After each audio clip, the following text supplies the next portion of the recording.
Cette vidéo, c'est un monument historique. Cool thing about these guys is that they have really long fronts, and that's cool. Mi hâte de zoo, moi au zoo, c'est la toute première vidéo qui a été publiée sur YouTube le 23 avril 2005 en Californie. Bah oui, t'imagines qu'il y a 20 ans, YouTube n'existait pas encore?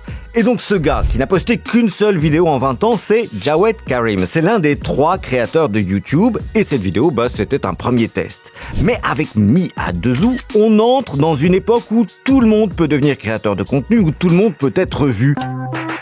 Le slogan, c'est Broadcast Yourself, diffusez-vous. La société opère depuis un bureau juste au-dessus de cette pizzeria dans la banlieue de San Francisco. C'est étonnant parfois ce qu'on peut trouver sur YouTube.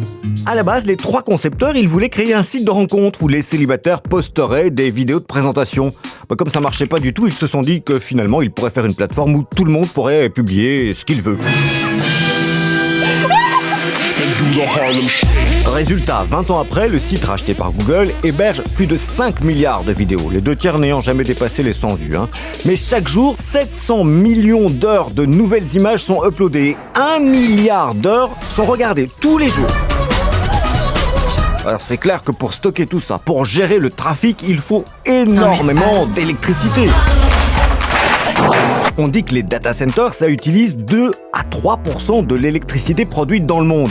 Mais dans un pays comme l'Irlande, où il y a beaucoup de data centers, c'est plus de 20% de l'électricité. Évidemment, ça pollue, ça utilise d'énormes ressources en eau, ça émet des tonnes de CO2. Alors c'est compliqué de calculer le coût environnemental du streaming vidéo parce qu'il y a beaucoup d'études qui aboutissent à des résultats très différents. Ce qui est sûr, c'est que ça évolue super vite, notamment parce que les images, elles sont de plus en plus en HD ou en 4K. Ce que tu peux faire pour limiter ton impact, c'est diminuer un peu la qualité et puis éviter de regarder tout systématiquement sur la 5G.